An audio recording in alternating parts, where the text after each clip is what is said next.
believe, I was reared with both my parents. Well, mom did 80%, my dad did whenever he did. And everything I learned is from my mom, from my mother. You know, I mean, my father, of course, he played his crucial parts. You know, I've learned early what it means to be a man and what you have to do. My pops did teach me that. But my mother, she really played the major part in building it up. Because if you can treat a lady right, you can pretty much handle any type of business right. I don't know. I just believe it starts early becoming a man. It builds up. You can't wake up one day and say I want to be a man. It takes time. It takes time, and sometimes getting it from the complete opposite perception is probably the best way to go, because the women see men's flaw just like we see women's flaw. Whether we work on them or not is our choice. Exactly. 100% right. Mr. DJ? 100% right. Can you repeat the question? Well, we're talking about as far as single mothers. You know, this has been told to me that single mothers can't raise a man, let's call a black man, because they don't know what it is to be a man. They don't know what they go through, and they can raise a good person, but they really can't raise a man. And my thoughts are that if we follow that perception, then we have a lot of flawed males out there.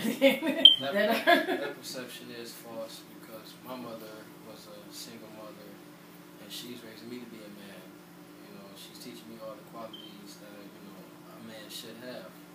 And not only that, like, I found other father figures that may not have been my father, but I looked up to my uncles and things like that. So it's not a true statement. Good answer. Good answer. Any thoughts, Derek? Oh, well, yeah, I do have thought, actually. I wasn't actually raised by a single mother, but my mother did have 7 kids, so she did raise 5 of us out of the 7. So I do believe that a mother can raise kids, because out of the 5 that she did raise out of them, they're strong, very strong-hearted. She actually raised 2 boys, actually 3 girls, so they actually are strong-hearted. So I do believe that a mother can raise a kid, actually. Now, I gotta put in this disclaimer or whatever of not being racist or anything, because you fall in love with who you fall in love with. But statistics say that white women marry 3 times more than black women, and 1 out of 5 black men will marry a white woman. What is, and then there's this thing out there that black men have this weakness toward white women. That's one of those things out there. I mean, what do you? And when we're talking about the unity or the breakdown of the it's just culture, you got the weak man that don't want a strong black woman. So the stereotype of it is that a white woman is a little bit less stronger than a black woman, will take less BS or mess from a black man, like the black man for who he is and not what he got. See, and you deal with the sister, she want this from the man and want that from the black man, and you go to the Caucasian woman, the white woman, and she says, well, I love you for who you is, and we can work together, not try to help you out. But you got some black women that say, well, if you don't get it, I don't want to deal with you, brother. I ain't going to help you out. You should have helped yourself before, you help. So that's a little... So is it that,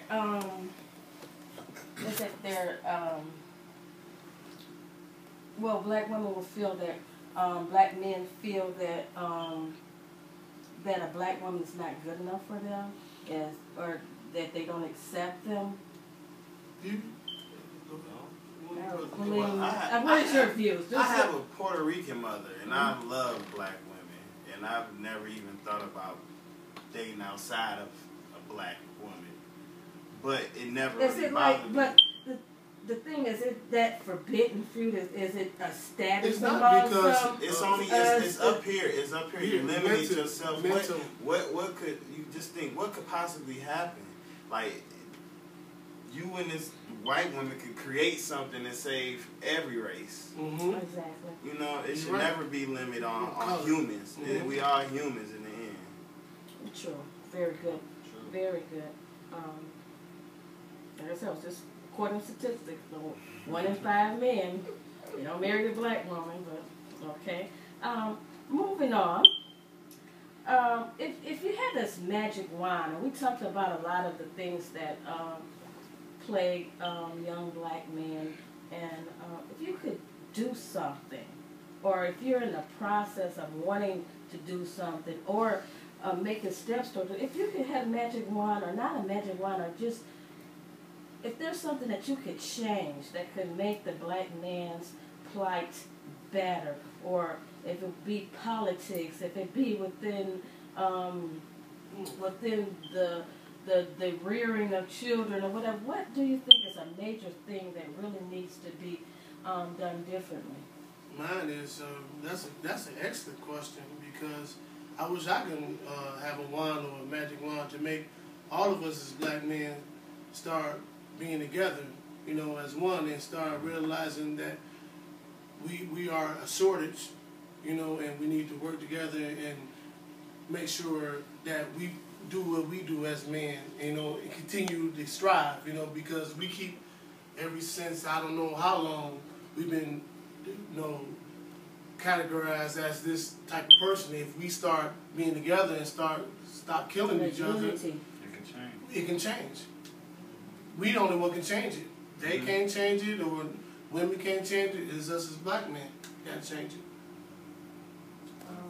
Chris? I don't know. I think I wish I would use the wine. We use the wine to open our minds a little bit more. We so confined to the block, so confined to the TV and the internet, and that's all a lot of us see. You know, it's all a lot of us see, and that's what we aiming for when it's so much more than what's that on there. You know, and once they see past that, it's so much out there.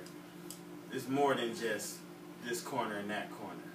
And what your big cousin's doing is so much more than that. This world is so a huge world out there. Mr. DJ. And in addition to what he said, I would, if I had a magic wand, I would try to give black men as a whole the desire to learn about new things. You know, to want to know, you know, what's going on and how can I handle it, instead of not caring all the time. As long as it's not me personally. Right. So, Right. that would be it. Good. Mr. Derek? Well, if I had a magic wand, you know, I would want to make it to where, you know, to reverse back in time to where a lot of kids who didn't actually have father figures can actually go back in time to where the father actually want to take care of the kids, like actually how it was to actually be raised with a father figure, actually have a family. Because I think that a lot of things that actually do go on in the world, if kids actually did have a family and actually see how things was put together, then they would actually want to be more as a group of people and actually stand together, actually want to be one another with each other. Those are some excellent question, because if you don't have the whole family around, and you don't have, you know, like I said, the father figure there, you're not going to feel that way in the world. My father wasn't there, so you're going to say, well, I don't have to be, you know, somebody else's father, you know, because my father was there. So that's an excellent answer. This brings me back to a question that I missed, and I'm going to go back. And there's, when we're talking about perceptions and how society view black men, it has been said that that the black man is not family oriented, that they don't pay child support. You know, they love them and leave them, make babies, and go off. What is that a myth? Is that something we need to work on as a people, as a gender, as a race? I think on that or question, is it not just true at all? It's what you see in society. But it is kind of what it is. I think like back in the days in the 60s with black men, it was so hard for them, and they just wanted to give up. I mean, not wanted to give up, but hey, I'm getting pressure from my home because I'm not providing as a man. I will go somewhere else where somebody else gonna appreciate me. Because if I lose my job, because it was so hard as a black man, and if he lost his job, he didn't feel he was much as a man.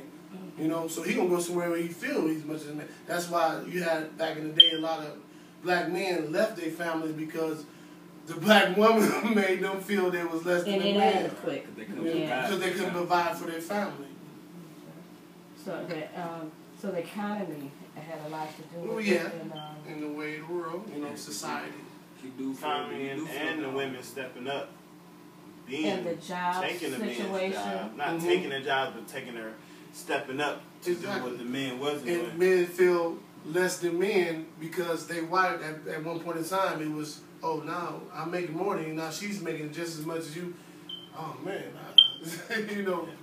A lot of times it goes back to how they grew up. They feel like if their pops weren't there, and they feel, I'm sure everybody feel like there's something, and if my father, they probably think if my father left me and I turned out all right, I'm sure my son will do it or my daughter will do it. So it's right. Exactly. And a lot of times,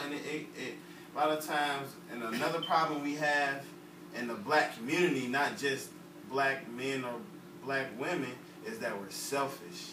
We're selfish. We don't think about nobody but ourselves sometimes, and it better us to not take care of the kids. Maybe if he didn't want to sit there and take care of the kid, even though he created life, he don't want to take care of it. The process is what they love doing sometimes. It's just the next step of taking care of a child. They just don't feel like they have to, or they just don't feel like they want to. So what are some of the solutions here? We talked about some of the problems. What are some of the solutions?